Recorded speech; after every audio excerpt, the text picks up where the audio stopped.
Hello, नमस्ते all aspirant welcome back in my YouTube channel. So आज हम देखेंगे पर्सनैलिटी इन न्यूज़। इससे पहले हमने पीटी 365 की बात करें तो हमने polity and economy and environment and IR and culture ये हमने कंप्लीटली फिनिश कर लिया है विद द पीवाईक्यू एंड जो भी अपकमिंग एमसीक्यू होंगे उनके लिए, ठीक है? सो इसमें क्या था कि हमने इसको 1 आवर के शेड्यूल में फिनिश किया था। तो 1 आवर के शेड्यूल से हमें ये प्रॉफिट था कि हमारा जो भी अदर पार्ट है, जैसे कि हम सीसेट की तैयारी कर रहे हैं या फिर हम मेंस की तैयारी कर रहे हैं, इवन हम अपना इंटरव्यू भी देख रहे हैं या फिर आप कह सकते हैं हम स्टैटिक पोर्शंस भी देख रहे हैं, तो वो डिस्टर्ब नहीं हो रहा था और 1 आवर के शेड्यूल में ही हम पीटी 365 को फिनिश कर रहे थे। अच्छा, उसका कोई लॉजिक था क्या 1 आवर के शेड्यूल में पीटी 365 को फिनिश करने का? यस, जिससे कि हमारा ये अदर पार्ट है वो डिस्टर्ब ना हो और इसको विदाउट डिस्टर्ब हम इसको फिनिश कर लें, राइट? चलिए, सो आगे बात करते हैं आज हमें पढ़ना क्या है। सो ये पर्सनैलिटी है। सो एंशिएंट की 2 हैं एंड मिडिएवल इंडिया की 5 पर्सनैलिटी हैं एंड मॉडर्न इंडिया की आपको लगभग 36 पर्सनैलिटी मिलेंगी। तो ये हमें सारी देखनी है। एक हमें आइडिया लेना है कि एक्चुअली में इनका क्या-क्या कंट्रीब्यूशंस रहा हमारे इंडियन में, ठीक है? सो उसके बारे में हम देख के चलेंगे। तो चलिए हम बात करते हैं फर्स्ट ऑफ ऑल अगर हम बात करें सो एंशिएंट इंडिया की बात करेंगे। सो एंशिएंट इंडिया में हमें मिलते हैं सुश्रुत जो कि उत्तर प्रदेश से एंड थिरुवल्लुवर जो कि तमिलनाडु से, राइट? सो एंशिएंट इंडिया में अब देखिए यहाँ पे क्या चीज़ इंपॉर्टेंट है हमारे लिए वो हमें निकालना होगा। सो सबसे पहले हम बात करते हैं सुश्रुत की, ठीक है? अभी क्यू न्यूज़ में क्या कर रहे हैं? सो बात करते हैं all India institute of Ayurveda इन्होंने ऑर्गेनाइज़ करा है 2nd नेशनल सेमिनार जिसको हम सुश्रुतम बोल रहे हैं, शल्य संगोष्ठी, ठीक है? कहाँ किस ओकेज़न पे? सुश्रुत जयंती 2024 15 जुलाई को। तो आप कह सकते हो कि सुश्रुत जयंती जो कि 15 जुलाई 2024 को मनाई गई, उसमें सुश्रुतम शल्य संगोष्ठी का एक सेमिनार किया गया, राइट? चलिए अब थोड़ा-सा हम सुश्रुत के बारे में पढ़ लेते हैं। तो इनका जो पीरियड टाइम था वो 7 से 6 century before common era, right? अच्छा, अब ये थे कौन? ये एंशिएंट फिजिशियन थे, कहाँ से? काशी, बनारस, ठीक है? काशी बनारस में पड़ता है, तो वहाँ से थे ये। Known as the father of Indian medicine and father of surgery. So it's a very important for अस जो ब्लैक वाला है वो हमें ज़रूर देख के चलना है parts. Father of Indian medicines and father of surgery, किसको बोला जाता है? सुश्रुत को, ठीक है? तो यूपीएससी में एक्चुअली में हमें पढ़ना कैसे होता है? क्या चीज़ हमारे लिए इंपोर्टेंट होती है, जिसको हम अपने लिए निकालें कि भई ठीक है, इतना ही पढ़ना है हमें। आगे बात करते हैं इनका कंट्रीब्यूशन क्या रहा। तो ये सुश्रुत संहिता के ऑथर थे, राइट? जो कि संस्कृत में लिखी हुई है। One of the great trilogy of ayurvedic medicine. So आप कह सकते हो कि ट्रिलॉजी का मतलब होता है कि आयुर्वेदिक मेडिसिन के त्रिय रत्न थे, ऐसे कह सकते हैं आप। सो उनमें से एक थे सुश्रुत। तो 2 कौन थे भई? एक थे चरक महर्षि चरक जिन्होंने चरक संहिता लिखी एंड एक थे आपके बागभट्ट जिन्होंने अष्टांग हृदय लिखा। सो it's a very important for अस। अब हमसे क्वेश्चंस कैसे बनेगा? मान के चलो हमें एक मल्टीपल चॉइस में क्वेश्चंस बनेगा और मैचिंग में बन जाएगा क्वेश्चंस कि सुश्रुत जो है उन्होंने क्या लिखा? सुश्रुत संहिता आपको याद रखना है एंड चरक ने क्या लिखा? तो वहाँ भी चरक संहिता लग जाएगा। बागभट्ट ने क्या लिखा? अब यहाँ से थोड़ा-सा इंपोर्टेंट हो जाता है हमारे पास। तो बागवट ने लिखा अष्टांग हृदय। It's a very important for us, ठीक है? सो इस पोर्शंस में से हमें देखना था ये father of Indian medicine and father of surgery और one of the great trilogy of ayurvedic medicine, ठीक है? क्लियर कट है? चलिए आगे बात करते हैं। इन्होंने कवर करा था जो भी एक्सटेंसिवली किसके बारे में? Pathology, anatomy and surgical management, उसके साथ ट्रीटमेंट 12 वैराइटीज ऑफ फ्रैक्चर। तो फ्रैक्चर की लगभग 12 प्रकार की वैराइटीज को भी इन्होंने कवर करा था। 6 टाइप के क्या थे? Dislocations, skin grafting and rhinoplastic. Rhinoplastic you can see that जिसमें टेक्निक जो है यूज करी जाती है नोज यानी कि नाक को रिकंस्ट्रक्ट करने में। क्लियर कट है? तो हमारे लिए जो इंपोर्टेंट था वो हमने पोर्शंस निकाल लिया। चलिए आगे चलते हैं फिर हम। फिर हमें मिलते हैं थिरुवल्लुवर, इनके बारे में पढ़ लेते हैं। ये क्यू न्यूज़ में है। सो रिसेंटली अभी हुआ क्या है कि थिरुवल्लुवर इन्होंने शेयर करा कि जो तमिल स्टडी है उसके लिए स्टेबलाइज़ होगा university of Houston in US. Clear cut है? चलिए तो आगे बात करते हैं थिरुवल्लुवर के बारे में। तो 3rd century before common era से 3rd सेंचुरी कॉमन एरा तक, राइट? अच्छा, इनके बारे में थोड़ी-सी बात कर लेते हैं। सो इनको विल्लुवर के नाम से भी जाना जाता है और ये great Tamil poet and philosopher थे। कौन? Thiruvalluvar. It's a very important for us. Birth place की बात करेंगे तो मदुरई जो कि कैपिटल ऑफ पांड्या, ठीक है?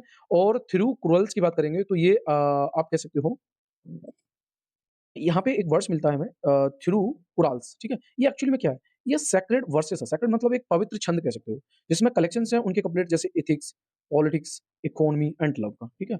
और इसमें कंसिस्ट है 13 टू 30 यानी कि 1330 कप्लेट डिवाइडेड हैं 130 चैप्टर में, ठीक है?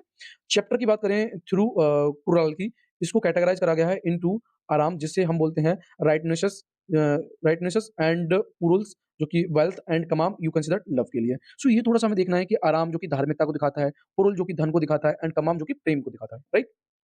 चलिए, आगे बात करते हैं रिकॉग्निशंस की। तो Thiruvalluvar day is celebrated on January 15 और 16 बाय द तमिलनाडु। तो it's very important for us. तो थिरुवल्लुवर डे भी मनाया जाता है तमिलनाडु में जनवरी 15 या 16 को, राइट? चलिए आगे बात करते हैं फिर क्या है। अब ये एंशिएंट फिनिश हो गया। सो एंशिएंट में क्या पढ़ना था हमें?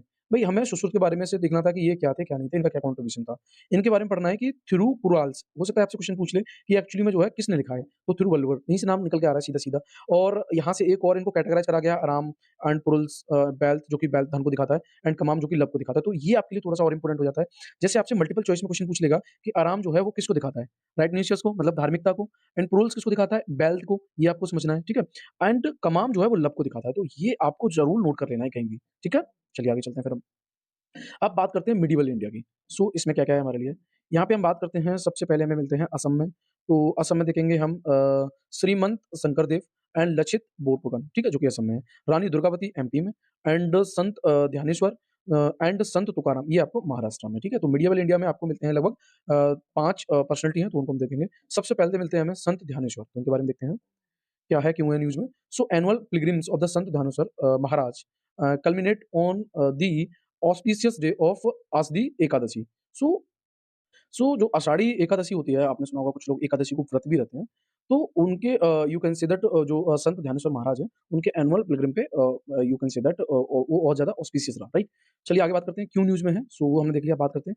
हर साल क्या होता है सॉरी या हर साल क्या होता है जो भी फॉलोअर हैं यानी कि जो बरकारी सेक्ट के होते हैं जो कि फोकस करते हैं वर्शिप ऑफ लॉर्ड विठल्स, ठीक है, start the processions known as a Wari from the Dehu and Alandi ends in the Pandharpur on Ashadhi Ekadashi. तो आप कह सकते हो कि हर साल जो बरकारी संप्रदाय होता है जो कि भगवान विठल की पूजा पर केंद्रित के, ठीक है, अच्छा, और देहू और अलंदी से जुलूस जिसे वारी के नाम से भी जाना जाता है, वहां से वो शुरू करते हैं और आषाढ़ी एकादशी पर पंडरपुर में जाके उसे समाप्त कर देते हैं, ठीक है। अब बात करते हैं हम संत ध्यानेश्वर के बारे में। सो ये इनका जो जन्म हुआ था वो लंडी महाराष्ट्र में, यानी कि आप अलंदी कह सकते हैं और 13th सेंचुरी मराठी सेंट थे, पोएट एंड फिलोसोफर भी थे, ठीक है? और अगर हम बात करें इनके रिवर्ड फिगर्स की तो उन्होंने भक्ति मूवमेंट चलाया, पर्टिकुलरली कहाँ पे? महाराष्ट्र में। कंट्रीब्यूशन क्या रहा इनका? तो ये ऑथर्स से किसके? ध्यानेश्वरी इन्हीं के नाम पे ही है, ठीक है? ये कमेंट्री है ऑन द भगवद गीता की and you can say that एमरिचुनवा ऑन मराठी। सो आप कह सकते हो कि जो कमेंट्री भगवद गीता पे और अमृतानुभव, राइट? सो मराठी में जो भी है, तो उसपे इनकी कमेंट्री है। आगे बात करें जो कि अमृतसरी आप कह सकते हो। तो अमृतसरी में आपको 2 चीज़ें मिलती हैं, भगवद गीता एंड अमृतानुभव। आगे बात करते हैं कंपोज़ न्यूमरस डिवोशनल पोएम जिसे हम क्या बोलते हैं? अभंग्स। तो it's very important for us. So अभंग नाम की अनेक भक्ति कविताओं की भी रचना इन्होंने करी, संत ध्यानेश्वर ने। चलिए आगे बात करते हैं, फिर है हमारे पास श्रीमंत शंकरदेव। इट्स वेरी इंपोर्टेंट, सो इसके बारे में देखते हैं। असम गवर्नमेंट ने साइन करे हैं momentum of understanding with the विश्व भारती यूनिवर्सिटी जो कि सेट करेगी क्या श्रीमंत शंकरदेव चेयर को, ठीक है। अब हम बात करते हैं श्रीमंत शंकरदेव के बारे में। सो जन्म हुआ था, देखिए जन्म वाले questions most of all UPSC में नहीं पूछे जाते, मैं पहले ही क्लियर कट कर दूँ। अगर आप लास्ट पीवाई को उठाएँगे तो आपको मिल जाएगा कि हाँ भाई, ये जो है यहाँ से क्वेश्चंस नहीं बना है। बट हाँ, कंट्रीब्यूशन से श्योर शॉट है कि क्वेश्चंस बनने के चांस रहते हैं और आई एम श्योर शॉट हूँ, गारंटेड हूँ कि अगर इस तरीके से आप पढ़ेंगे तो डेफिनिटली आपका क्लियर होगा, डेफिनिटली। सो इनका जन्म जो हुआ था वो अली पुकारी जो कि सिचुएटेड है कहाँ पे? नौगाँव डिस्ट्रिक्ट असम में पड़ता है, ठीक है? और ये सेंट स्कॉलर थे, पॉलीमथ एंड सोशल रिलीजियस रिफॉर्मर भी थे। इनका कंट्रीब्यूशंस क्या रहा? तो क्वेश्चंस यहीं से बनने के चांस ज़्यादा होते हैं। तो इन्होंने प्रोपेगेट करा था फॉर्म ऑफ क्या? वैष्णविज़्म, ये हमें थोड़ा-सा देखना है। और ये बात करते हैं एक शरण हरि नाम धर्म, इट्स अ वेरी इंपॉर्टेंट, एक शरण हरि नाम धर्म। सो इसको जो है you can see that propagate करने का काम कौन कर रहे थे? श्रीमंत शंकरदेव, राइट? कंसीडर की बात करेंगे तो ये जो कि कंसीडर करता है lord Krishna to be one, यानी कि जो श्री कृष्ण है वो वन है, इटर्नल एंड एब्सोल्यूट, राइट? अच्छा, आगे बात करते हैं, उनका जो रिलीजियस सिस्टम था वो स्ट्रिक्टली मोनोथिस्ट था। Monotheist you can say that मतलब भगवान एक है ना? पॉलीथीसिस नहीं। आगे बात करते हैं, इन्होंने फाउंड करा था यूनिक वैष्णव्स मोनास्ट्रीज़ जिसे हम क्या बोलते हैं? सत्रास, right? It's a very important for us. अच्छा, आगे बात करते हैं, फिर हमें मिलता है he known for his creating जैसे न्यू फॉर्म ऑफ म्यूजिक जिसे हम बोरगीत एंड थिएट्रिकल परफॉर्मेंस के लिए अंकिया नाट्स and Bhaona and dance Sattriya, it's a very important for us, सब ठीक है? एंड लिटरेरी लैंग्वेज की बात करेंगे तो ब्रजवाली, ठीक? लिटरेरी वर्क्स जैसे भक्ति प्रदीप एंड भक्ति रत्नाकर्स एंड कीर्तन घोष, ठीक है? ये इनके लिटरेरी वर्क थे। क्लियर कट है? तो अब हमें पढ़ना क्या है? श्रीमंत शंकरदेव के बारे में आपको सबसे पहले ये पढ़ना है कि एक शरण हरि नाम धर्मा। ये जो है इसको प्रोपेगेट करने का काम जो है वो या फिर इसको जो पुकारा था वो किसने पुकारा था? शंकरदेव ने। दूसरा आपको क्या पढ़ना है? ये मोनोथिस्ट पे बिलीव करते थे। तीसरा आपको क्या पढ़ना है कि इन्होंने कुछ क्रिएटिंग भी करी थी कि म्यूजिक को क्या बोलना है, परफॉर्म और थिएटिकल को क्या बोलना है, डांस को क्या बोलना है एंड लिटरेरी लैंग्वेज को क्या बोलना है। क्लियर कट है? चलिए, आगे है Rani Durgavati, it's a very important for us. So क्यों है न्यूज़ में? So queen of Gond kingdoms of Garha Katanga Rani Durgavati, जिनको रिमेंबर करा गया ऑन जिनकी आप कह सकते हो 500 बर्थ एनिवर्सरी मनाई गई अक्टूबर 5 को, इसलिए न्यूज़ में है, ठीक है? सो रानी दुर्गावती के बारे में बात कर लेते हैं। इनका जो पीरियड टाइम था वो 1524 से 1564 था, ठीक है? और इनका जो जन्म है वो कलिंजर बांदा डिस्ट्रिक्ट यूपी में, क्लियर कट है? और ये डिसेंडेड थे किसके? चंदेल डायनेस्टी के of Mahua and contemporary to Mughal emperor Akbar. तो आप कह सकते हो कि डिसेंडेंट जो थे वो चंदेल डायनेस्टी के, और जो समकालीन थे वो मुगल एम्परर अशोक के। क्लियर कट है? चलिए, अब बात कर लेते हैं इनके कंट्रीब्यूशंस की। सो इनका क्या-क्या कंट्रीब्यूशंस रहा? So took the reins of the Gond kingdoms in her and after the husband death. तो उनके हस्बैंड के डेथ के बाद इनको जो है शासन मिला गोंड किंगडम का। आगे बात करते हैं रिपल्सन्स अटैक बाय द बाज बहादुर, ठीक है? तो रूलर ऑफ मालवा, जो कि जो मेंशन है तारिक ए फिरिश्ता, जो कि पर्शियन सोर्स है। कि किस तरीके से बाज बहादुर ने रिपल्स किया था, मतलब यू कंसीडर खदेड़ना, right? So ruler of Malwa पे जो कि मेंशन है किसमें? तारिक ए फिरिश्ता में। तो अब आपके लिए इंपोर्टेंट हो जाता है कि तारिक ए फिरिश्ता, जो कि एक पर्शियन सोर्स है, not not Italian, not a Portuguese, ठीक है? ये हमें थोड़ा-सा यहाँ पे देख के चलना है। आगे बात करते हैं, वाज ये पैट्रॉन थे ऑफ लर्निंग के एंड अलाउ करते थे आचार्य विठलनाथ को कि उन्होंने स्टेबलाइज़ करा था सीट ऑफ पुष्टि मार्ग कल्च एट ए गरहा, राइट? आगे बात करते हैं, इन्होंने कंस्ट्रक्ट कराया था रिज़र्वायर, यानी कि जैसे कि रानी ताल्स, चेरी ताल एंड आधार ताल। तो इट्स वेरी इंपोर्टेंट। तो रानी दुर्गावती ने रानी ताल, चेरी ताल एंड आधार ताल को कंस्ट्रक्ट कराया था, ठीक है? Defended her kingdom to death against contemporary Mughal सूबेदार्स अब्दुल मजीद खान। सो आप यहाँ पे कह सकते हो कि किस तरीके से कि उनके जो समकालीन थे मुगल सूबेदार अब्दुल माजिद खान के खिलाफ मरते दम तक इन्होंने अपने राज्य की रक्षा की, right? Her encounter with Mughal was documented by Abdul Fazl's Akbar Chronicles and other Persian writers। तो आप कह सकते हो कि मुगलों के साथ उनकी मुठभेड़ का वर्णन अकबर के इतिहासकार अबुल फजल और अन्य फारसी लेखकों द्वारा किया गया। ठीक है? चलिए आगे बात करते हैं, फिर हमें संत तुकाराम। सो इनके बारे में थोड़ा-सा देख लेते हैं। अब देखिए कंट्रीब्यूशन हमारे लिए थोड़ा-सा इंपॉर्टेंट है। ठीक है? सो अब बात कर लेते हैं कि ये आप कह सकते हो अवंग डिवोशनल पोएट्री के रूप में भी जाने जाते हैं, और community oriented worship through the spiritual song known as कीर्तन। मतलब आप कह सकते हो कि आप कीर्तन के द्वारा जो वर्शिप यानी पूजा है उसे कर सकते हैं।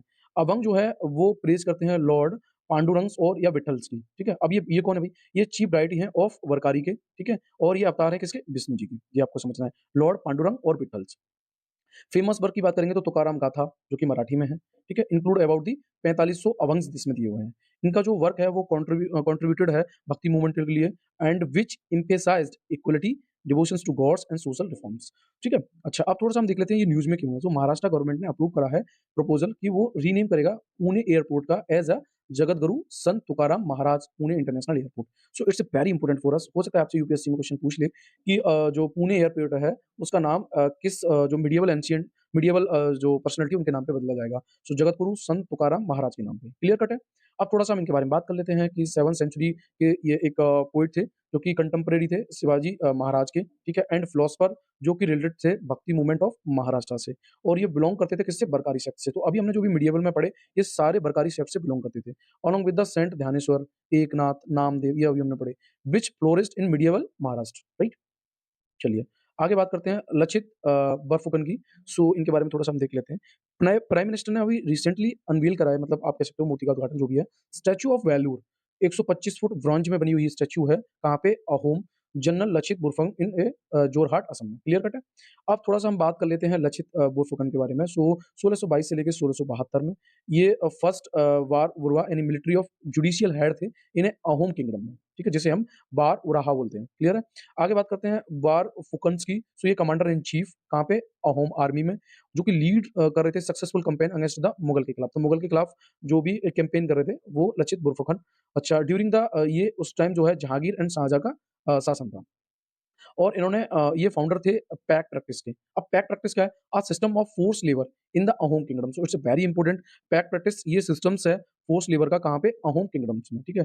क्लेन की बात करेंगे तो लचित बुरफन, जो कि बिलॉन्ग करते थे किससे? लुकराखुन क्लेन से, जो कि अहोम किंगडम के बहुत सारे क्लेन थे, उसी से बिलॉन्ग करता था लखरखॉन क्लेन्स, राइट?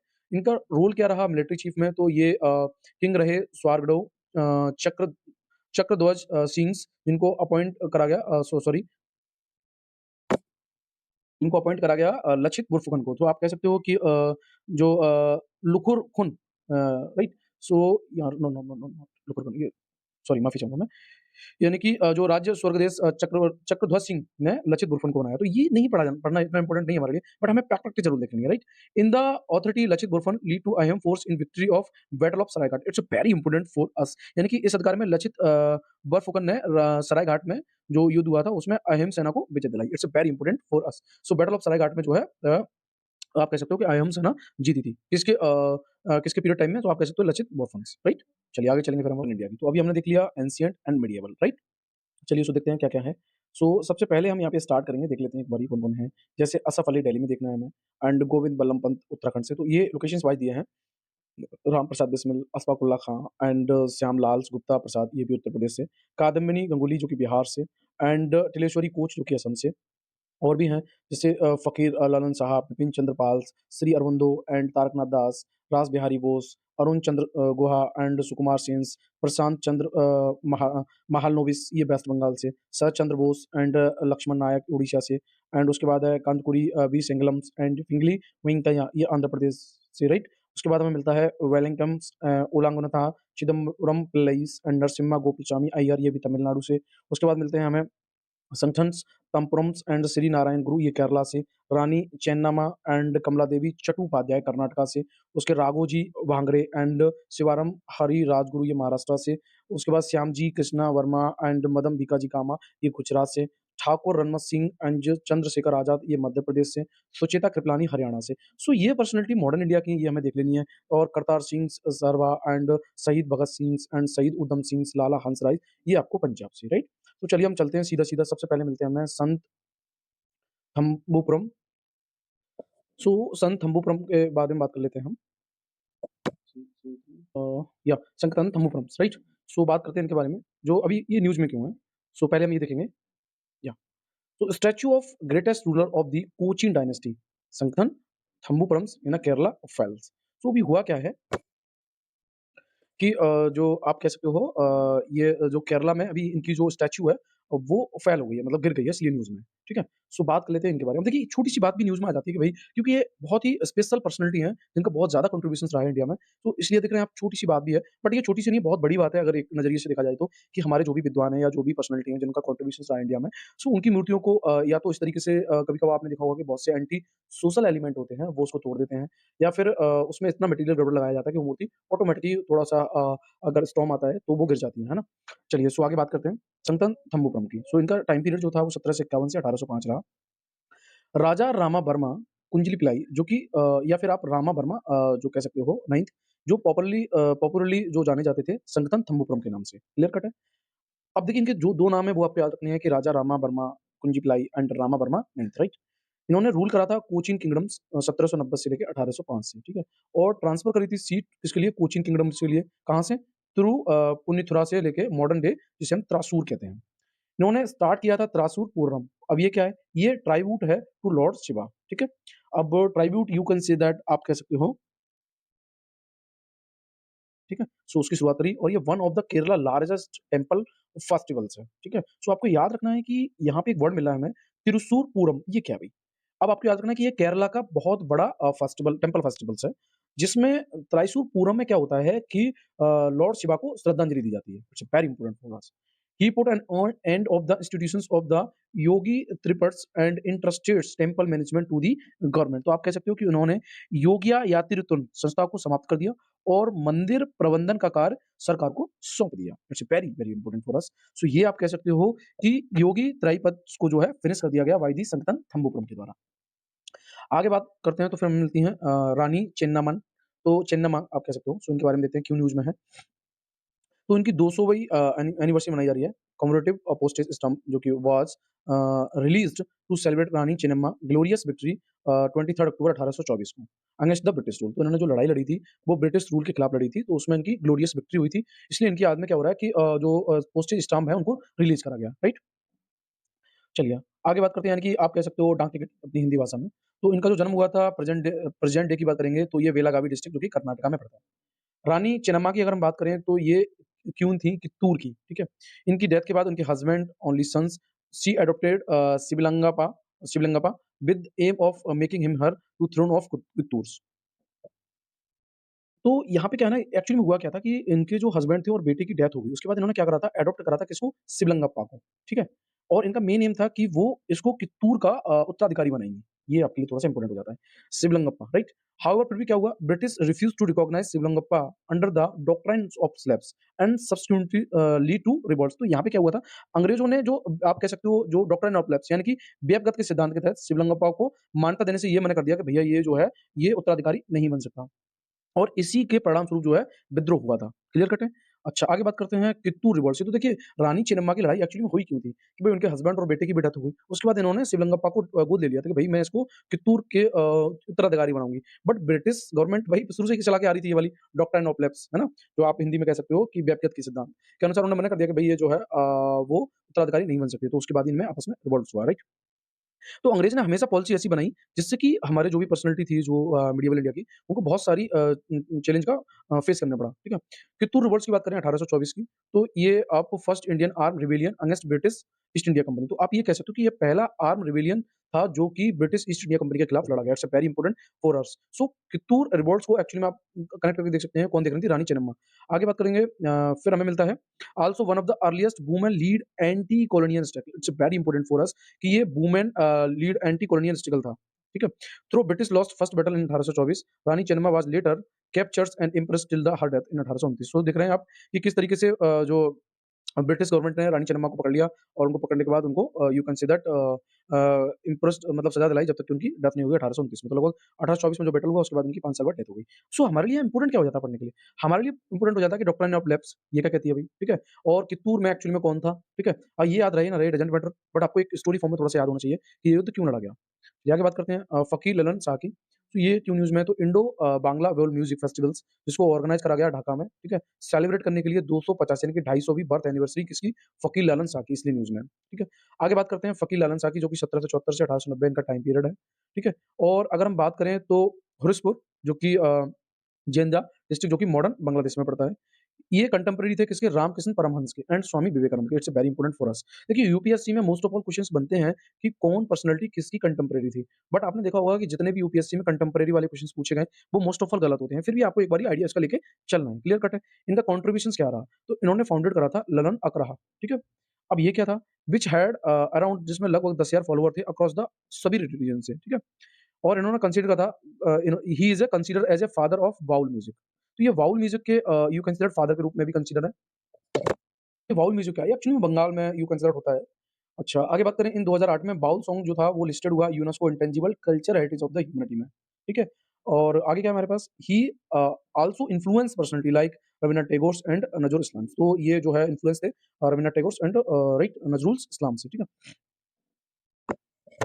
आगे हमारे पास है राघोजी वंगरे। सो इनके बारे में थोड़ा-सा देख लेते हैं। अब देखिए क्या-क्या पढ़ना होता है वही चीज़ें इम्पोर्टेंट होती है। जैसे आपको पढ़ना है कि यहाँ बेस्ट इम्पोर्टेंट है जो फ़कीर लेलोन शाह ने लेनोन अकरहा, ठीक है? इसको फाउंड किया था, जिसमें सभी धर्मों के लगभग 10,000 फॉलोवर थे, ठीक?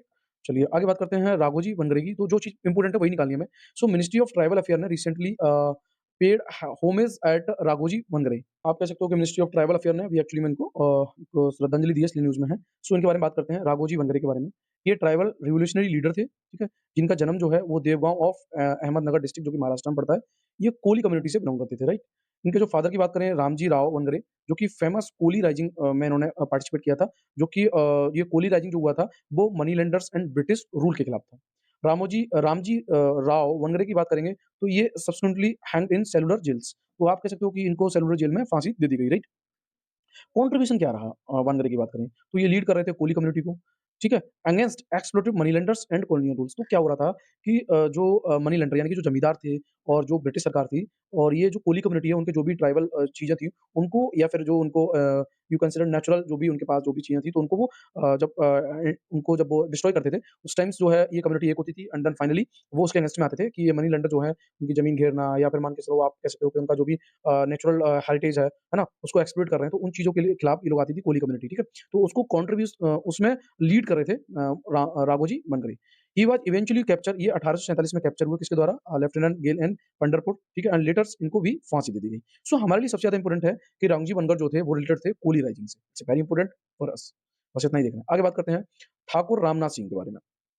सो मिनिस्ट्री ऑफ ट्राइबल अफेयर ने हाइलाइट करा है उनके कंट्रीब्यूशंस को फ्रीडम फाइटर ठाकुर रामनाथ सिंह, ठीक? रणमा सिंह के बारे में बात करेंगे तो he held a rank of sardars in a service of Maharaja of Rewa जो कि मध्य प्रदेश के। तो इनकी you can see that sardar की रैंक इन्होंने you can see that in a service of Maharaja of Rewa यानी मध्य प्रदेश में इन्होंने हासिल करी थी। तो इनका कंट्रीब्यूशन क्या रहा? सो इन्होंने एक रोल प्ले करा था यानी कि इंपोर्टेंट रोल था। स्टार्टिंग रिवोल्ट हो रहा था 1857 में, कहाँ पे? सतना, मध्य प्रदेश में, राइट? सो यहाँ पे थोड़ा-सा इंपोर्टेंट हो जाता है कि सतना, मध्य प्रदेश में जो भी रिवोल्ट्स हो रहा था स्टार्टिंग का, उसमें ठाकुर रणमत सिंह भी पार्टिसिपेट थे और उन्होंने सेटअप करा था entire military organisations in the jungle itself, ठीक है? तो जंगल में। इन्होंने अटैक करा था English residence of a Nagod and kill the residence. तो यहाँ पे इन्होंने you can say that attack करा था और वहाँ पे बहुत सारे जो रेजिडेंस थे वो किल हुए, right? He had the fiercest fight with the combined army of English and Bundels in the fields of Bhelsai. So it's very important for us कि भेलसाई की फील्ड्स में जो है इनका कंट्रीब्यूशन रहा ठाकुर रणमत सिंह का। क्लियर है? चलिए आगे बात करते हैं, फिर हम मिलते हैं कनकुरी वीर सेलंगम, यानी कि कनकुरी वीर सेंगलम, ठीक है? सो इनके बारे में बात करते हैं। इनका he was remembered on his birth anniversary, तो इनकी बर्थ एनिवर्सरी पे इनको याद किया गया, ठीक है? कनकुरी वीर सेंगलम की बात करें तो इनका टाइम पीरियड 1848 से 1919 रहा। इनका जन्म जो है वो राजमुंद्री, आंध्र प्रदेश और ये सोशल रिफॉर्मर एंड नेशनलिस्ट थे और इनको कंसीडर करा जाता है father of Telugu renaissance movements. Clear cut है? आगे बात करते हैं इनके कंट्रीब्यूशंस की। तो इन्होंने वर्क करा था for the upliftment of the Harijans, मतलब जो शूद्र होते हैं या फिर हम कह सकते हैं किस तरीके से इंडिया को पार्टिसिपेट करा गया था यू कैन से जैसे ब्राह्मण, क्षत्रिय, वैश्य, शूद्र, तो 4 पार्ट में जो हरिजन थे, उनके अपलिफ्ट की, ठीक है? एंड रीमैरेज ऑफ विडो यानी कि जो विधवा की शादी हो and started a girl schools in Dowlaiswaram, जो it's very important for us. तो ये इंपोर्टेंट हो जाता है हमारे पास कि द्वालाश्रम जो है या द्वालाश्रम, ये स्कूल खोले गए थे गर्ल्स के लिए, ठीक है? किसके द्वारा? सेलिंगम के द्वारा, राइट? अच्छा, इन्होंने कंस्ट्रक्ट करा था टेम्पल जिसे हम ब्रह्मो मंदिर कहते हैं या हितकारनी स्कूल कहते हैं, कहाँ पे? आंध्र प्रदेश में। It's very important for us कि ब्रह्मो मंदिर या हितकारनी स्कूल जो है वो वीर सेंगलिंगम के द्वारा खोले गए और इनको novel Rajasekhara Charitam as a consider the first novel in a Telugu literature में।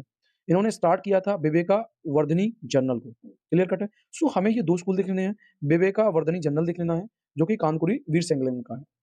आगे बात करते हैं, फिर हमें कादम्बिनी गंगुई के बारे में। ये क्यों न्यूज़ में है? तो रिसेंटली इनकी birth anniversary of the doctor Kadambini Ganguly की सेलिब्रेट करी गई, इसलिए न्यूज़ में है। अगर हम बात करें कादम्बिनी गंगुई की, तो 1861 से 1923 के बीच इनका टाइम पीरियड था। इनका जन्म जो है भागलपुर, बिहार में हुआ। ये first Indian educated female doctor थी। It's very important for us, Kadambini Ganguly. तो आप कह सकते हो कि उससे पहले कोई डॉक्टर नहीं थी ना, राइट? इनके कंट्रीब्यूशंस की बात करेंगे तो ये मेंबर थी ब्रह्मो समाज की। इट्स वेरी इंपोर्टेंट फॉर अस और ये वन ऑफ 6 रिप्रेजेंटेटिव थी इन अ फर्स्ट फीमेल डेलीगेशंस में, जो कि 1889 में इंडियन नेशनल कांग्रेस में। क्लियर कट है? 1906 की बात करें तो इन्होंने हेल्प करा था वुमेन्स कॉन्फ्रेंस इन कलकत्ता, ठीक? उसके बाद करेंगे see along with the Kamini Roy work for the government committee to inquire about conditions of the women minor in Bihar and Odisha. Her efforts resulted in India first age of consent act 1891, तो इसमें भी UPSC में question बन चुका है।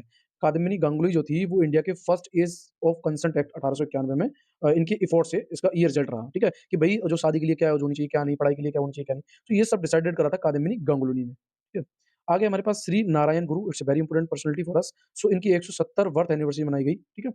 अगर हम बात करें श्री नारायण गुरु की, तो इनका टाइम पीरियड 1856 से 1928 के बीच में। इनका जो जन्म हुआ था वो एज़वा कम्युनिटी जो कि केरला में पड़ती है। It's very important for us, ठीक है? इनको कंसीडर करा गया low cost at a times, low caste not a cost, sorry. ये फिलॉसफिकल एंड स्पिरिचुअल इनका कंट्रीब्यूशंस रहा। इन्होंने एम्ब्रेस किया था अद्वैत वेदांता को और ये नॉन ड्यूलिस्टिक फिलॉसफी की बात करते थे। 1888 में क्या हुआ? He consulted a Shiva idol at a Aruvippurams, challenging the caste systems by assessing that divine presence in the not the monopoly of any caste. ये बहुत अच्छे थे। अगर हम इनके बारे में बात करें तो ये पर्सनैलिटी यही चाहती थी कि सारी कास्ट जो हैं वो मिलके रहें। तो इनका कहना ये था कि इन्होंने शिव मूर्ति जो थी उसकी प्राण प्रतिष्ठा की थी कहाँ पे? अरुविपुरम में, राइट? सो इसके बाद क्या होता है कि जो इनका कहने का मतलब ये था कि जाति व्यवस्था को चुनौती देते हुए उन्होंने ये कहा था कि जो देवी उपस्थिति है ना? वो एक सिंगल कास्ट के लिए नहीं है, ठीक है? ये थोड़ा-सा आपको याद रखना है। तो अरविपुरम में इन्होंने शिव की मूर्ति की प्राण प्रतिष्ठा की। हिज़ फेमस जो डिक्टम था उनका, one cast one religion one God for man. It's a very important for us. यानी कि आप कह सकते हो कि one cast one religion one God for main, ये जो अभिव्यक्ति थी वो श्री नारायण गुरु के द्वारा दी गई। अच्छा, पोएट्री एंड लिटरेचर की बात करेंगे तो नारायण गुरु जो थे उन्होंने रोट करे थे बहुत सारे वर्क इन्हें मलयालम एंड संस्कृत, जिसमें Daiva Dasakam, it's a very important, and Atmopadesa Satakams, ठीक है? सो ये भी आपको देखना है, जिसे हम आत्मोपदेश कहते हैं, आत्मोपदेश शतकम्स, राइट? और उसके बाद विच जो कि एक्सप्लोर कर रहे थे स्पिरिचुअल इनसाइट एंड एथिक्स को। सोशल रिफॉर्म क्या रहे इनके? तो इन्होंने स्टेबलाइज़ करा था स्कूल जो कि एजुकेट कर रहा था अंडर प्रिविलेज, मतलब जिनको विशेषाधिकार नहीं मिला था उनको, challenging the social norms that restricted education to higher caste. आप कह सकते हो कि हायर कास्ट के द्वारा जो रेस्ट्रिक्टेड कर दिए गए थे, बहुत से लोअर कास्ट को, तो उनको एजुकेट करने का काम कर रहा था इनका स्कूल। एंड इन्होंने टेंपल बनाया था where entry was open to all caste, कि जहाँ पे सभी कास्ट के लोग एंट्री कर सकते हैं, and symbolise his visions for social equality. इन्होंने ऑर्गेनाइज़ करा था a religious conference in 1924। It's very important for us. आगे बात करते हैं बिपिन चंद्रपाल की, तो क्या देखते हैं इनके बारे में? सो ये इमिनेंट यानी कि प्रमुख फ्रीडम फाइटर थे and nationalist leader Bipin Chandrapal, ठीक है, remembered on his death anniversary. तो ज़्यादातर पर्सनैलिटी जो है, उनकी डेथ एनिवर्सरी पे ही उनको सेलिब्रेट करा जाता है, तो इसलिए न्यूज़ में रहती है। बिपिन चंद्रपाल की बात करें तो इनका टाइम पीरियड 1858 से 1932 के बीच में रहा। इनका जन्म जो है वो सिलहेट डिस्ट्रिक्ट, जो कि बांग्लादेश में पड़ता है अभी, ठीक है, वहाँ हुआ था।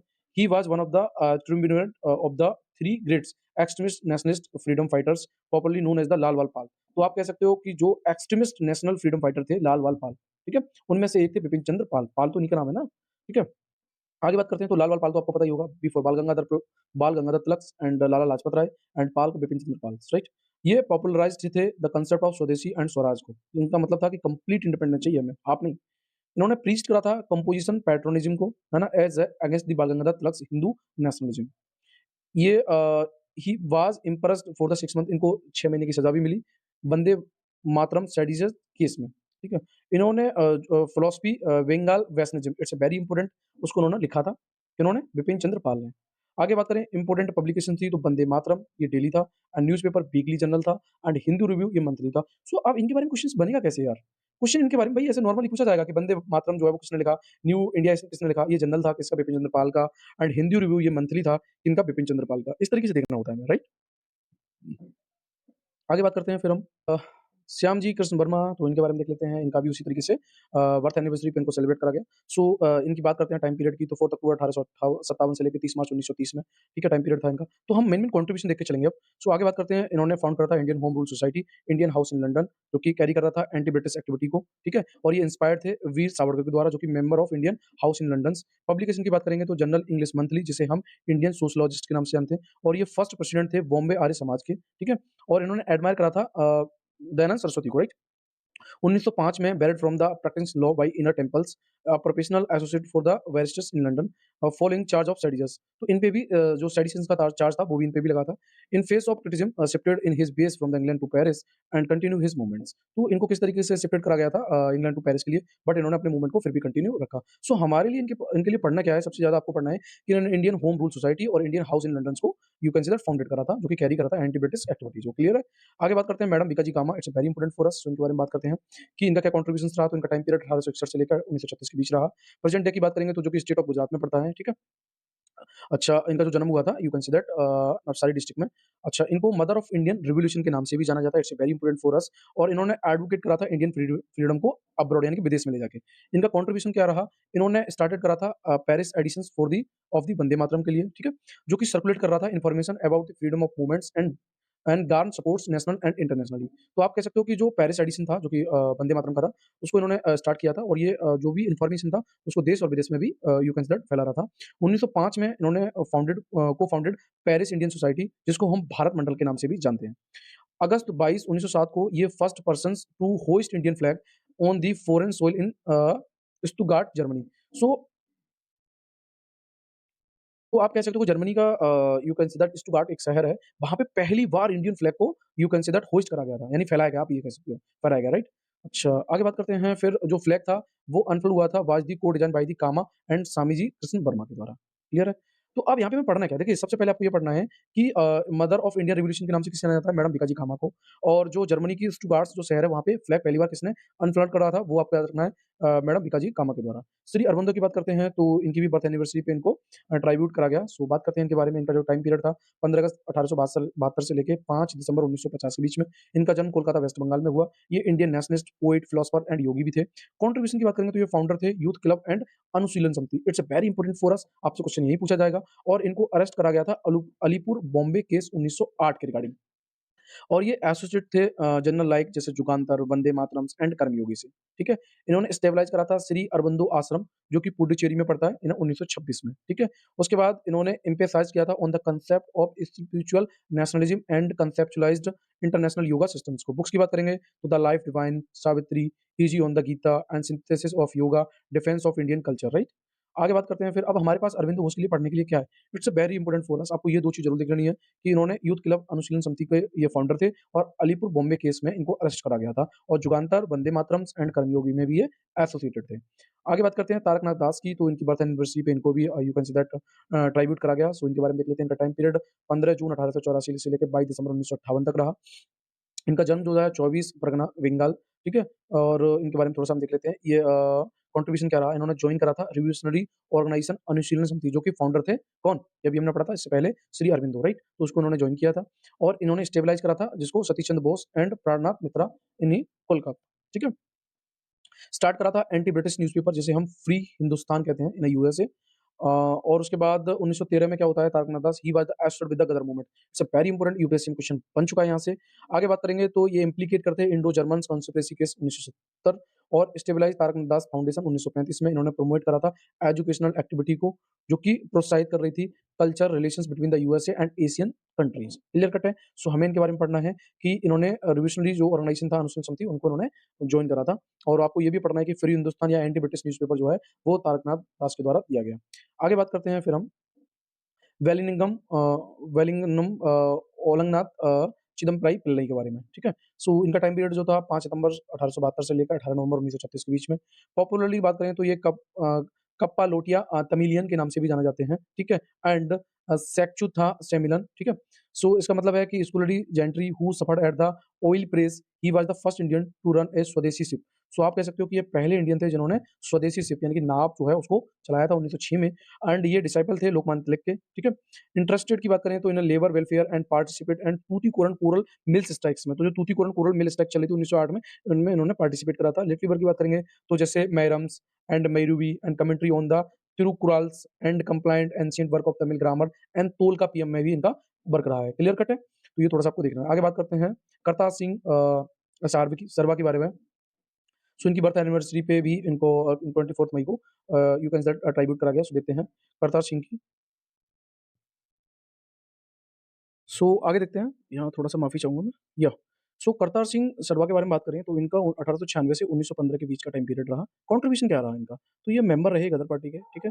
जो कि you can say that founder in organs जो कि 1913 में एंड ओवरथ्रो ब्रिटिश रूल्स। अगर बात करें ये मोस्ट एक्टिव मेंबर थे इन गदर पार्टी में। He put together the Punjabi issue of the Gadar newspaper. तो गदर न्यूज़पेपर में पंजाबी जो भी इश्यू थे, उनको उन्होंने यू कैन से पुट करा था, यानी कि उनके बारे में ज़िक्र किया था। On the returning to India वो फोकस कर रहे थे मोबिलाइजिंग इंडियन सोल्जर्स किसके लिए? रिवोल्ट्स के लिए and simultaneously set up A small scale arms manufacturing unit in Ludhiana, ठीक है? अगर बात करेंगे तो इन पे भी सीडीएस का चार्ज लगा था लाहौर कॉन्स्पिरेसी केस में। सो आपके लिए इंपॉर्टेंट हो जाता है कि अलीपुर कॉन्स्पिरेसी केस में किस पे लगा एंड लाहौर कॉन्स्पिरेसी केस में किस पे लगा? तो करतार सिंह सराभा के द्वारा, राइट? अच्छा, आगे बात करते हैं फिर है Ras Behari Bose. It's very important for अस।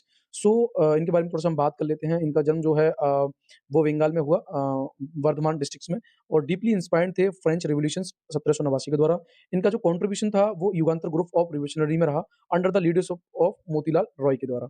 और आगे बात करेंगे तो ये इन्वॉल्व थे दिल्ली कॉन्स्पिरेसी केस में। तो जितनी भी कॉन्स्पिरेसी केस हुए हैं, उनके बारे में आपको ज़रूर देखना है कि लाहौर में कौन था, अलीपुर में कौन था, दिल्ली कॉन्स्पिरेसी में कौन था, ठीक है? आगे बात करेंगे तो इन्होंने फाउंड करा था Indian independent league 1942 in Tokyo में और इनका मेन रोल रहा था गदर movements and information Azad Hind फौज इंडियन नेशनल आर्मी में, ठीक है? आगे बात करते हैं पिंकली वेंकैया के बारे में। सो इनके बारे में बात करेंगे तो इनको भी यू कैन से दैट इनकी डेथ एनिवर्सरी पे इनको याद करा गया, इसलिए न्यूज़ में है। सो इनके बारे में बात करें तो ये कृष्णा डिस्ट्रिक्ट जो कि आंध्र प्रदेश में पड़ते हैं, वहाँ इनका जन्म हुआ और ये बिलीवर थे गांधीयन प्रिंसिपल पे, ठीक है? इनके कंट्रीब्यूशन की बात करेंगे तो इन्होंने ये सर्व कर रहे थे as a soldier in British army in South Africa में ड्यूरिंग द एंग्लो वॉर में, ठीक है? Design the Indian national flag. It's very important for us. So Indian national flag को इन्होंने डिजाइन करा था। उसके बाद अगर बात करें तो तिरंगा उत्सव जो कि सेलिब्रेट करा गया 2022 में on the occasion of 146 birthday. So हमारे लिए इंपॉर्टेंट हो जाता है कि पिंकली वेंकैया के 146वें बर्थडे पे तिरंगा उत्सव को मनाया गया, ठीक है? आगे बात करेंगे लिटरेरी वर्क में तो जैसे भारत देशानिक ओक जयंती पतकम जिसे हम national flag of India in 1916, ठीक है? तो ये थोड़ा-सा आपको देखना है। अब अगर हम बात करें हमारे पास है राम प्रसाद बिस्मिल। सो इसमें हमें देखना क्या था? देखिए गांधीयन प्रिंसिपल पे थे एंड इंडियन नेशनल फ्लैग को उन्होंने डिजाइन किया था। तिरंगा उत्सव इनकी याद में ही मनाया गया पिंकली वेंकैया के में। आगे बात करते हैं राम प्रसाद बिस्मिल की, तो इनकी भी बर्थ एनिवर्सरी पे इनको सेलिब्रेट करा गया। सो देखते हैं इनका जो अर्ली लाइफ के बारे में बात करें तो शाजापुर डिस्ट्रिक्ट जो कि प्रेजेंट डे उत्तर प्रदेश में पड़ता है। इनका कंट्रीब्यूशन क्या रहा? तो यंग एज में इन्होंने जॉइन करा था Arya Samaj youth association and इन्होंने जो है टीचिंग ऑफ स्वामी दयानंद को जो भी टीचिंग थी उनको स्प्रेड करा। बात करें इन्हें मैनपुरी कॉन्स्पिरेंसी, ये टके फांसी पड़ता है 1918 में। पुलिस ने found Bismil among the youth selling bench books. ठीक है? तो मणिपुर कॉन्स्पिरेंसी में रामप्रसाद बिस्मिल शामिल थे। ठीक है? उन्होंने पब्लिश करा था पॉम्पलेट टाइटल, जिसे हम देशवासियों के नाम से जानते हैं, एंड डिस्ट्रीब्यूट हुआ था along with his poem Mainpuri ki Pratigya. It's very important for us. So Ramprasad Bismil जो है वो मैनपुरी की प्रतिज्ञा से यू कंसीडर इनकी पोएम थी। 1924 में क्या होता है, सन्याल बिस्मिल, अशफाकुल्ला खां चटर्जी, इन्होंने इनकी यूनिटी ने स्टेबलाइज करा था हिंदुस्तान रिपब्लिक एसोसिएशन, जिसे हम एचआरए के नाम से जानते हैं। इट्स वेरी इंपोर्टेंट फॉर अस। और ये मास्टरमाइंड थे जो काकोरी कॉन्स्पिरेंसी केस हुआ था उसके। ठीक है? आगे बात करते हैं Chandrashekhar Azad. It's a very important personality for us. So इनके बारे में बात करते हैं। इनका जो टाइम पीरियड था 1906 से 1931 के बीच में। अर्ली लाइफ की बात करेंगे तो स्टेट ऑफ अलीराजपुर। ठीक है? यहाँ पे जो प्रिंसली स्टेट थी, यहाँ पे इनका जन्म हुआ था। कंट्रीब्यूशन की बात करेंगे तो इन्होंने पार्टिसिपेट किया था नॉन कोऑपरेशन मूवमेंट में। ठीक है? एट एज उस टाइम इनकी मर्जी हुई 15 साल थी, और इन्होंने डिक्लेयर करता हिज टाइटल एज ए आजाद, यानी कि फ्री। इनके फादर की नाम बात करें तो जैसे स्वराष्ट्र यानी कि independence, and his award as a jail when arrested. तो जब इनको जेल में अरेस्ट करा गया तब इन्होंने एक स्लोगन दिया, टाइटल दिया, आजाद का मतलब है फ्री, एंड उनके फादर का नाम जो है वो स्वतंत्रता यानी कि इंडिपेंडेंस, राइट? जॉइन करा था इन्होंने हिंदू रिपब्लिक एसोसिएशन को। ठीक है? टू रिवेंज लेने के लिए, जो लाला लाजपत राय का मर्डर हुआ था। ठीक है? तो उससे रिवेंज लेने के लिए उन्होंने हिंदू रिपब्लिक एसोसिएशन को जॉइन करा था। काकोरी ट्रेन रॉबरी 1925 में भी ये पार्टिसिपेट थे। Shooting for the John P Saunders in Lahore 1928 में पार्टिसिपेट थे। इन्होंने अटैक किया था on viceroy of Indian trains in 1929 में। Recognised HRA into Hindustan socialist republic association. So जो अगर आप करें हिंदुस्तान रिपब्लिक एसोसिएशन था, उसका नाम चेंज करके हिंदुस्तान सोशलिस्ट रिपब्लिक एसोसिएशन को जो you can say that recognise करा गया था, वो करा गया था चंद्रशेखर आजाद के द्वारा। क्लियर कट है? चलिए आगे बात करते हैं शहीद भगत सिंह के बारे में। सो इनके बारे में बात करते हैं तो ये जन्म हुए थे लायलपुर, जो कि वेस्टर्न पंजाब इंडिया में पड़ता है। अब ये फिलहाल में पाकिस्तान पे है। ठीक है? ये इन्फ्लुएंस थे revolutionary socialism, Marxism and communism idols के द्वारा। इनका जो कंट्रीब्यूशन की बात करेंगे तो नौजवान भारत सभा, जो कि 1926 में बनाई गई शहीद भगत सिंह के द्वारा। 1958-28 में इन्होंने चेंज करा था name of Hindustan republic association to Hindustan socialist republic association. देखिए बात वही है। देखिए शहीद भगत सिंह या आजाद की बात करें तो इन दोनों का सीन्स एक ही था कि जो हिंदुस्तान रिपब्लिक एसोसिएशन है, उसका नाम चेंज करके हिंदुस्तान सोशलिस्ट रिपब्लिकन एसोसिएशन कर दिया जाए। ठीक है? 1929 में क्या था, वटेश्वर दत्त जो कि एंड बॉम्ब कराया था इन्होंने central legislative assembly in Delhi में। ठीक है? जो कि अपोज कर रहे थे पब्लिक सेफ्टी बिल को एंड ट्रेड डिस्प्यूट बिल को, व्हाइल रेजिंग द स्लोगन इंकलाब जिंदाबाद।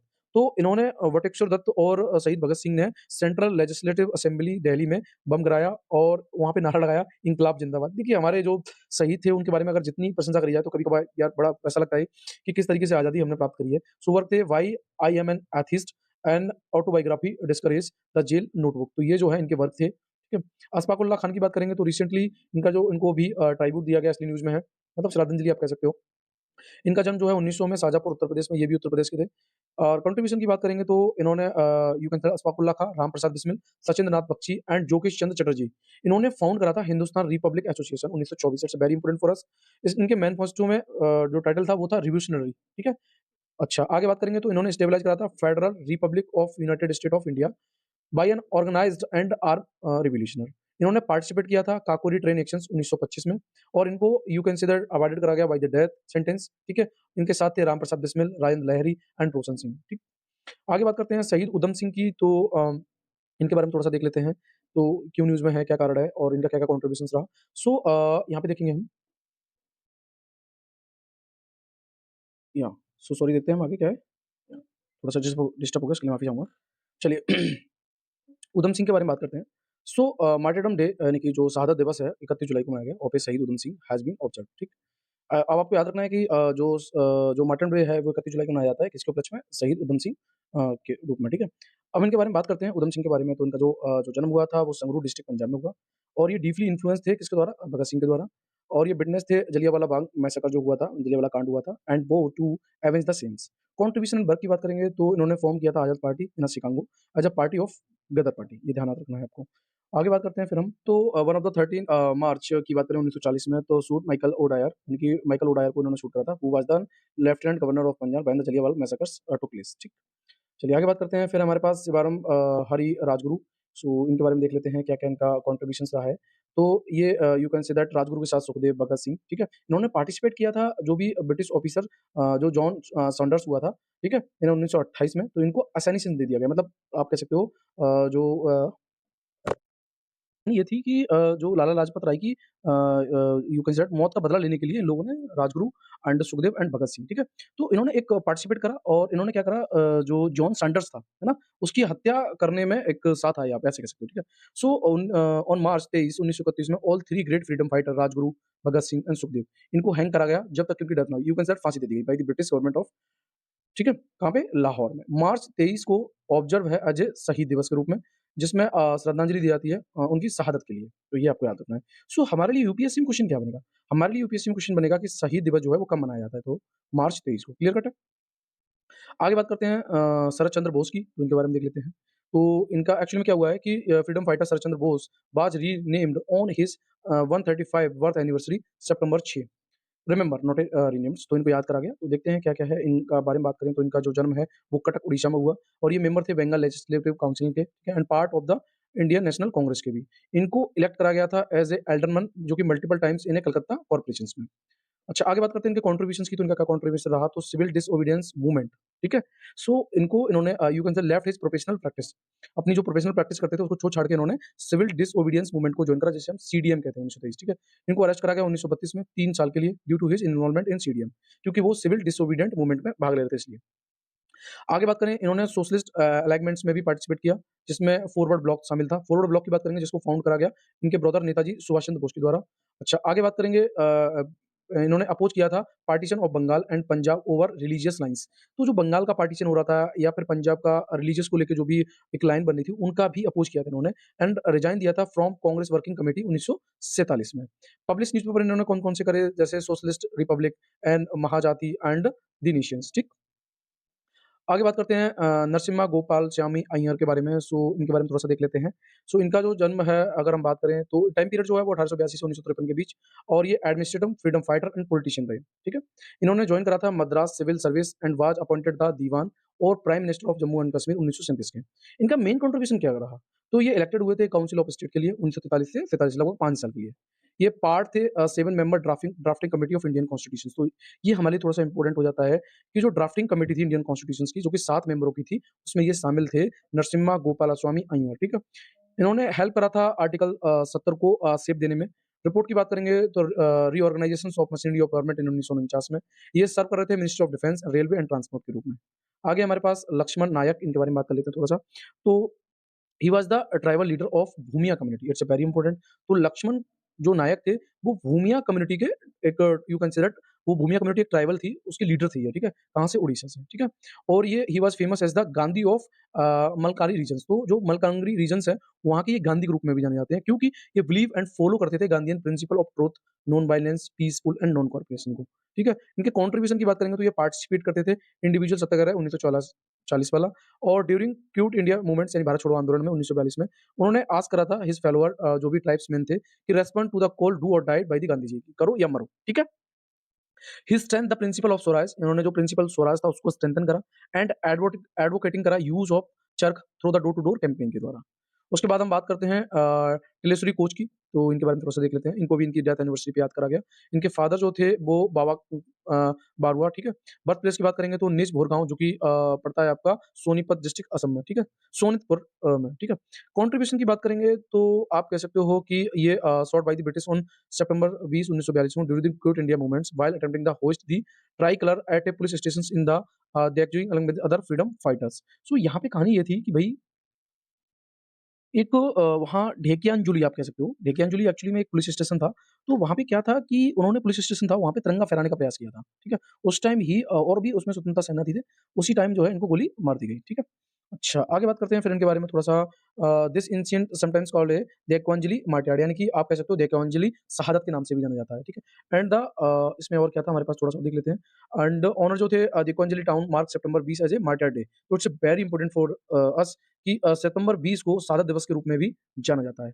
असफ अली के बारे में बात कर लेते हैं, तो इनका क्या कंट्रीब्यूशंस रहा। सो ये एक lawyer, freedom fighter and first ambassador थे इंडिपेंडेंट इंडिया के टू द यूनाइटेड स्टेट्स में। इन्होंने फाउंडिंग करी थी home rule league at Delhi में, और ये एक्टिवली पार्टिसिपेट थे non cooperation movement and civil disobedient movement and individually satyagraha and quit India movement. तो जितने भी मूवमेंट चले थे उसमें असफ अली पार्टिसिपेट थे, और ये defended Shaheed Bhagat Singh and Batukeshwar Dutt in a central assembly bomb case 19 29। तो आप कह सकते हो कि जो शहीद भगत सिंह एंड बटुकेश्वर दत्त का जो केस था, सेंट्रल असेंबली वाला, बम केस वाला, उसको डिफेंड कर रहे थे असेंबली, यानी कि उसे लड़ रहे थे, ठीक है?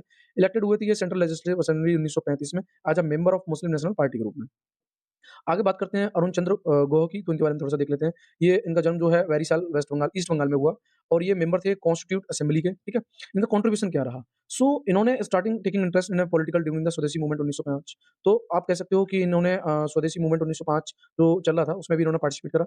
आफ्टर 1910 में क्या होता है, ही टूक an active part as a member of Jugantar party. तो जुगांतर पार्टी में ये एक मेंबर रहे एंड सीक्रेट रिवॉल्यूशनरी सोसाइटी में। इन्होंने पब्लिश करा था बंगाल एंड इंग्लिश जनरल, ठीक है? And Mandira and forwards respectively, है ना?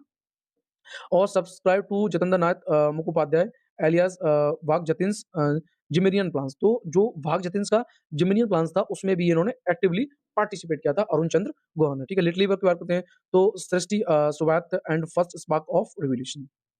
आगे मिलता है हमें प्रशांत चंद्र महालनोबिस, तो इनके बारे में थोड़ा-सा देख लेते हैं। ये स्टैटिक्स डे जून 29, ठीक है? मॉस्पी ने लॉन्च करा है सांख्यिकी पोर्टल्स पे to stabilise a comprehensive data management and facilitate ease of dissemination of official statistics in the country. Statistics day की बात करेंगे तो ये सेलिब्रेट करा जा रहा है किसकी बर्थ एनिवर्सरी पे? पीसी महालनोबिस पे, ठीक है? ये आपको याद रखना है। It's very important for us. PC Mahalanobis की बात करेंगे तो इनका कंट्रीब्यूशन पहले देख लेते हैं। तो ये इन्होंने फाउंडेड करा था Indian statistics institute, it's very important for अस।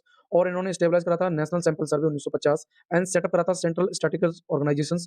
और इन्होंने शेप करा था इंडिया का सेकंड 5 ईयर प्लान जो कि 1956 और 61 के बीच था, जिसे हम महालनोबिस प्लान के नाम से भी जानते हैं। इन्होंने फोकस करा था डेवलपमेंट ऑफ पब्लिक सेक्टर पे, रैपिड इंस्टीट्यूशनलाइजेशन पे एंड इन्होंने महालनोबिस डिस्टेंस दिया था एज अ स्टैटिस्टिकल मेजर्स के लिए। रिकॉग्निशन की बात करेंगे तो इनको रिसीव हुआ था Padma Vibhushan, establishment of the Mahalanobis international award भी इनको दिया गया, given to individuals for life time achievement and statistics in a developing country और ए रीजन। इनको ये सपोर्ट किया जाता है by the ministry of statistics and programme implementation, you considered MoSPI के द्वारा। क्लियर कट है? तो जो इम्पोर्टेंट है वो हमें देख के चलना है और सारा ही इम्पोर्टेंट है हमारे लिए यहाँ पे। गोविंद बल्लभ पंत के बारे में बात कर लेते हैं। सो ये freedom fighters at the first CM of Uttar Pradesh, it's very important for us. तो गोविंद बल्लभ पंत जो थे वो उत्तर प्रदेश के पहले सीएम बने थे, ठीक है? तो इनकी बर्थ एनिवर्सरी पे इनको याद किया गया, तो इनके थोड़े से हम कंट्रीब्यूशन के बारे में देख लेते हैं और उससे पहले हम देखेंगे इनका टाइम पीरियड जो था वो 10 सितंबर 1887 से लेके 7 मार्च 1961 के बीच में। और इन्होंने स्टार्ट करा था Kumaon Parishad 1916 and was soon elected all India Congress committee के लिए, got elected to united provinces legislative council के लिए on the Swaraj party tickets in 1923 में। तो स्वराज पार्टी टिकट 1923 से ये यूनाइटेड प्रोविंसेस लेजिस्लेटिव काउंसिल के लिए इलेक्टेड हुए। कंट्रीब्यूशन की बात करेंगे तो इन्होंने जो साल्ट मार्च चल रहा था, क्विट इंडिया मूवमेंट चल रहा था, सिविल डिसोबीडिएंट मूवमेंट चल रहा था, उसमें पार्टिसिपेट किया था। अब देखिए यूपीएससी में क्वेश्चन यही पूछा जाता है कि कौन सी पर्सनैलिटी किस मूवमेंट में पार्टिसिपेट कर रही थी और नहीं कर रही थी। ये रेस्पॉन्सिबल थे for the establishment of Hindi as a no as A an official language. इनका कहना यह था कि हिंदी जो है वो एक ऑफिशियल लैंग्वेज होनी चाहिए of the central government and few states के लिए। लिंग्विस्टिक रीऑर्गेनाइजेशन ऑफ स्टेट्स की बात करेंगे। So during tenure India's home minister from the 1955 and अब आपके लिए इंपॉर्टेंट हो जाता है कि हिंदी ऑफिशियल लैंग्वेज होनी चाहिए, उसके लिए कौन पार्टिसिपेट कर रहा था या कौन यू कैन से दैट ये बात कहना चाह रहा था, तो वो आपको देखते चलना है गोविंद बल्लभ पंत, ठीक। कंट्रीब्यूशन की बात करेंगे तो प्रोटेस्टिंग जमींदारी सिस्टम, तो जो जमींदारी सिस्टम थी उसके लिए भी प्रोटेस्ट करा था, passing the Hindu code bill in Uttar Pradesh which made monogamy compulsory for Hindu mens. इनको अवार्ड मिला था भारत रत्न 1957 में। लाला हंसराज की बात कर लेते हैं हम। रिसेंटली इनकी बर्थ एनिवर्सरी पे इनको भी याद करा गया, सो देख लेते हैं क्या है क्या नहीं है। सो इनका बर्थ प्लेस जो है वो होशियारपुर डिस्ट्रिक्ट पंजाब में पड़ता है। पेरेंट इनके लाला चुन्नीलाल एंड मदर हरदेवी थी। इन्फ्लुएंस ये किससे थे? स्वामी दयानंद सरस्वती से, इनकी आइडियोलॉजी से। पॉपुलरली इनको महात्मा हंसराज के नाम से भी जाना जाता है, ठीक है। इनका कंट्रीब्यूशन क्या रहा? One of the greatest educationist who choose English oriented science based education with the blend of वैदिक आइडियाज।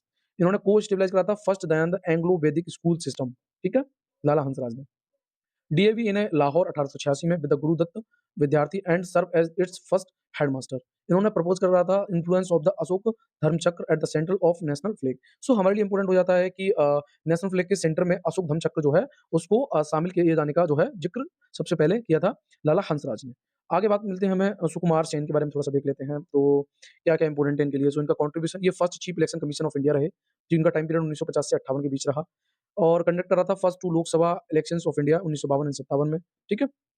मैनी इनोवेटिव मेथड इन्होंने करे थे, जैसे were introduce under his leadership to conduct free and fair elections, ठीक है। सुकुमार सेन के द्वारा such as indelible ink जो लगाई जाती है उँगलियों पे आपने देखी होगी, अवॉइड वाटर इम्पर्सनेशंस, ठीक है? और serve as the chairman of the international elections commissions, award इनको मिला था पद्म विभूषण से, ठीक है? श्यामलाल गुप्ता प्रसाद के बारे में थोड़ा-सा हम देख लेते हैं, इनका जन्म जो है नरवाल कानपुर में हुआ। ये freedom fighter, journalist and social work and teacher थे। इनका जो कंट्रीब्यूशन था वो पैट्रियोटिक सॉन्ग विजयी विश्व तिरंगा प्यारा, ठीक है? याद रखना है आपको। He is also participate in major movement जैसे salt satyagraha and quit India movement. Social worker की बात करेंगे तो इन्होंने फाउंडेड करे थे मैनी ऑर्गनाइजेशन जिसमें कॉलेज और ऑर्फन्स एंड गर्ल्स स्कूल्स थे। आल्सो एक्टिवली अपोज़ किया था डाउरी सिस्टम्स का and advocated for widow remarriage, ठीक है? अच्छा, इन्होंने एडिट करा था मंथली मैगज़ीन जिसे हम सचिव के नाम से भी जानते हैं, ठीक है? इनको अवार्ड मिला था पद्मश्री 1973 में। सुचिता कृपलानी के बारे में बात कर लेते हैं, तो ये इंडिया की फर्स्ट वुमेन चीफ मिनिस्टर थीं, कहाँ की? उत्तर प्रदेश की 1963 में। सुचिता कृपलानी की बात करेंगे तो इनको भी रिमेंबर करा गया उनकी बर्थ एनिवर्सरी पे, इसलिए न्यूज़ में है। इनका टाइम पीरियड की बात करेंगे तो 1908 से 1974 में, और ये पार्ट थी ड्राफ्टिंग कमेटी की, ठीक है? और ये फाउंडिंग मेंबर थी ऑल इंडिया महिला कांग्रेस की, ठीक है? और इन्होंने पार्टिसिपेट किया था क्विट इंडिया मूवमेंट में, और भी पार्टिसिपेट किया था सेवरल रिलीफ एक्टिविटी जिसमें 1934 Bihar earthquake and 1946 Noakhali pre partitions riots, ठीक है? पार्ट्स ऑफ सेवरल डेलीगेशन जैसे parliament delegation at Turkey, international labour organization, united nations general assembly 1949। आगे बात कर लेते हैं, फिर हमें मिलता है कमला देवी चट्टोपाध्याय के बारे में। सो ये क्यों न्यूज़ में है? She was remembered on her birth anniversary, तो इनको भी इनकी बर्थ एनिवर्सरी पे याद करा गया। अगर हम कमला देवी चट्टोपाध्याय के बारे में बात करें तो इनका जन्म जो है मंगलौर में हुआ था। She was a freedom fighter, social reformer, art enthusiast and politician थी। इन्होंने रोल प्ले करा था वेटर इन ए ऑल इंडिया वुमेन कॉन्फ्रेंस यानी कि एआईडब्ल्यूसी में। फर्स्ट वुमेन थी जो रन कर रही थी लेजिस्लेटिव सीट इन इंडिया में, in a Madras provincial elections में। She was convinced Mahatma Gandhi to give women equal opportunity in a salt satyagraha of 1930। तो आप देख रहे हैं किस तरीके से इक्वल अपॉर्च्युनिटी मिलनी चाहिए साल्ट सत्याग्रह में, ठीक है? तो इन्होंने कन्विंस करा था किसको? महात्मा गांधी को। सेवा दल एंड ट्रेन वुमेन एक्टिविटीज में भी इन्होंने ज्वाइन करा था, और become the president of Congress socialist party, तो it's very important for us. So ये फिनिश हो गया, ये पर्सनालिटी आपको इतनी ही देखनी थी, ठीक है? इतनी पर्सनालिटीज में दी हुई है, तो किस तरीके से देखना होता है, किस तरीके से नहीं, वो मैंने आपको बताया, क्या क्या इंपॉर्टेंट है, क्या क्या नहीं है। ब्लैक वाले जितने भी पोर्सन होते हैं वो हमें एक बार देख लेने होते हैं, ठीक है? इसमें ज्यादा माथापच्ची नहीं करनी होती है, फिर भी मैंने आपको जो इंपॉर्टेंट था वो बताते हैं, राइट? तो चलिए इसको हम यहीं फिनिश करते हैं, कंप्लीटली फिनिश हो गया। थैंक यू सो मच, और प्लीज थोड़ा सा सपोर्ट देते रहो मेरे को भी यार, जिससे मेरी भी एनर्जी बनी रहे कि भाई मेरे को कुछ करना है आप लोगों के लिए। Okay, thank you so much, और आई एम श्योर शॉट हूँ कि मैं सीसेट की बहुत जल्दी सीरीज लेके आने वाला हूँ, और मैं गारंटेड हूँ इस बात के लिए कि इससे अच्छा आपको कहीं सीसेट नहीं मिलेगा, right? Thank you so much.